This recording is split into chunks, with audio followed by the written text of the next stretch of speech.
Buenas tardes a todos. Mi nombre es Alex Tejada y este es su equipo de trabajo, no el mío.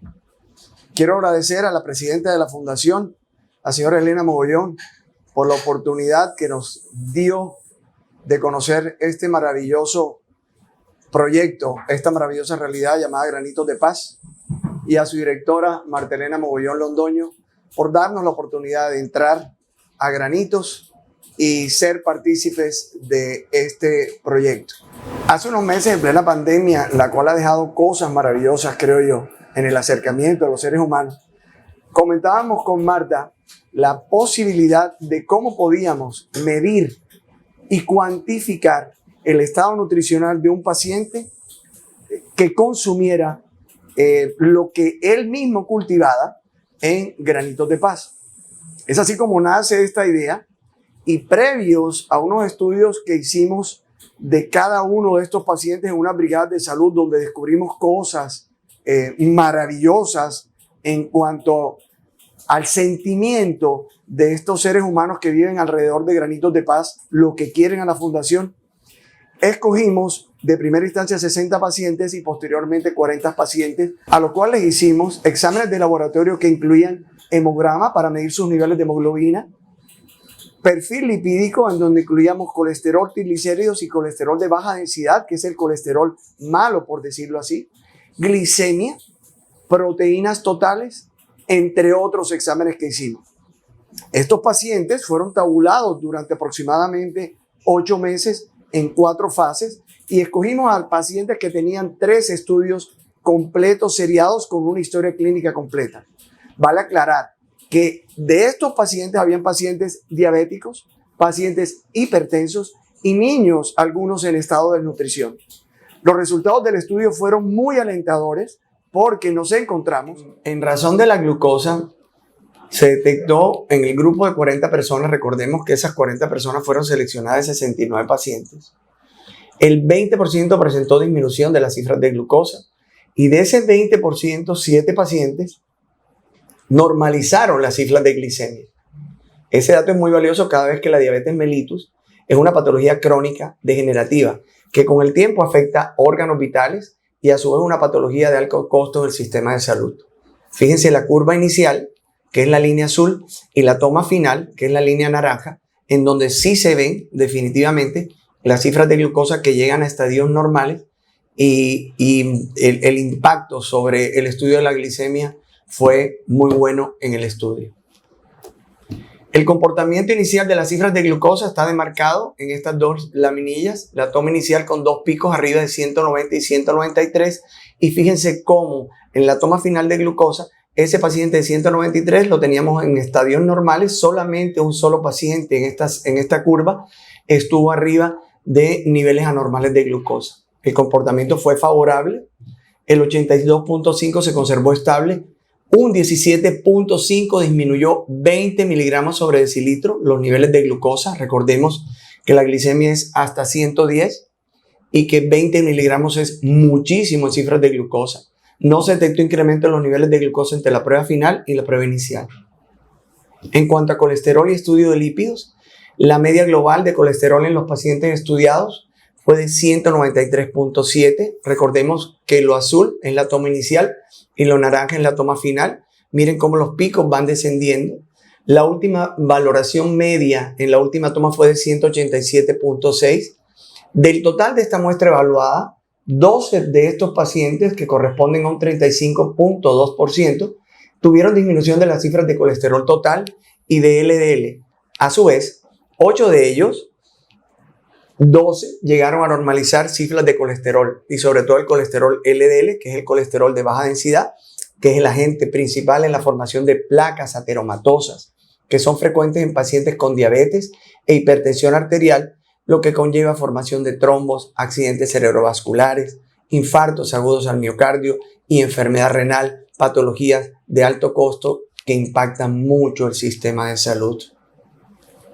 Ahí está la toma inicial de colesterol. Y es claro cómo al principio los picos son elevados por arriba de 265 y miren cómo al final los picos descendieron. En general, las cifras de colesterol disminuyeron en un 60%, se mantuvieron estables en un 32.5% y se aumentó 7% en la población estudiada. Los resultados en cuanto a colesterol, LDL y colesterol total fueron muy significativos. Los triglicéridos. Igual vemos la toma inicial en azul y la toma naranja en la toma final.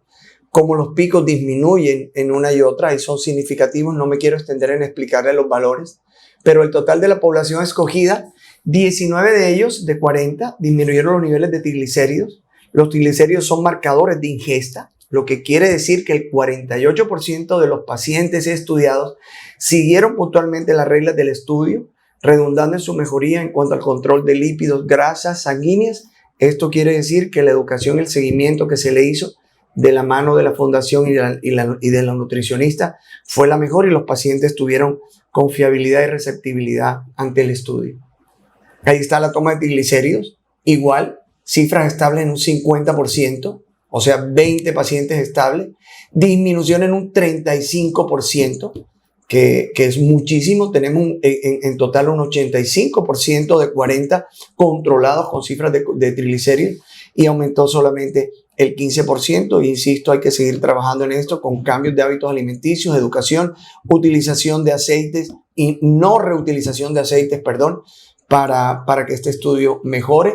La toma inicial se ve clarita y cómo de la línea media los picos bajaron. En cuanto a proteínas en el plasma sanguíneo, las proteínas son las que marcan fenómenos de desnutrición y presión coloidosmótica. No hubo variabilidad, lo que quiere decir que con la ingesta de verduras orgánicas podemos mantener los niveles de proteínas, que son los transportadores del cuerpo.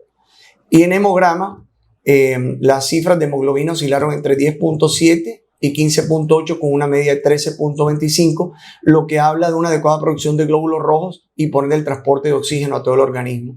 En resumen, el estudio es un estudio que nos deja con muchas esperanzas, con ganas de hacer la fase 2 y de replicar este estudio con la fundación en los lugares a donde podamos hacerlo. Se comprobó que educando a la población, y yo sí quiero dejar esto bien sensible.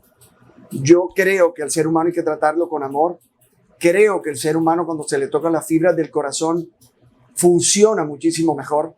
Y fue lo que tratamos de hacer en esas brigadas de salud previas al estudio, que tuvieran confianza en lo que Granitos de Paz y la alianza con la unidad de patología clínica y nuestro personal iba a hacer por ellos.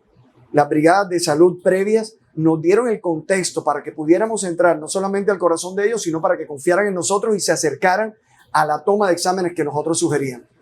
Es así como con educación alimenticia y haciendo que ellos utilizaran los productos orgánicos de Granitos de Paz de la mejor manera, de la manera más adecuada, en la fundación hicieron talleres de nutrición que, aunados a los exámenes de laboratorio y al seguimiento que nosotros hacíamos como médicos y la nutricionista Mónica que nos acompañó, a la cual le agradezco públicamente.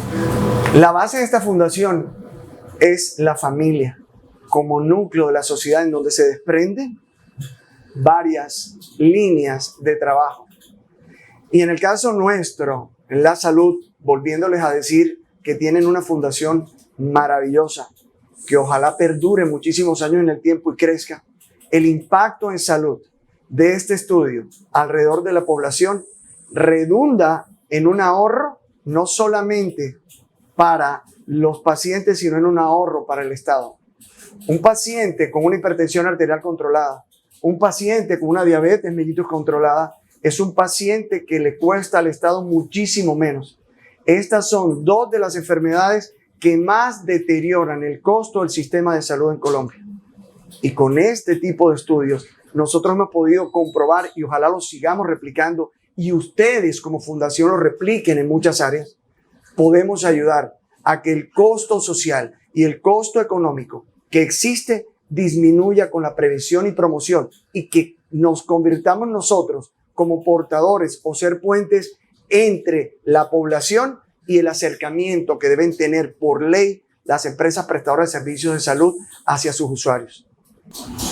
Y por último, decirles otra vez, con mis muchachas y todo el equipo de trabajo, muchísimas gracias por habernos permitido entrar a esa fundación. Muchísimas gracias por lo que están haciendo y cuentan con nosotros como unos aliados siempre para seguir sumando, haciendo el bien y tocar los corazones y la salud de muchos seres humanos con ustedes. Muchísimas gracias. Dios los bendiga. Gracias, señora Elena. Gracias, Marta, por la oportunidad que nos diste. Dios los acompañe. Feliz tarde.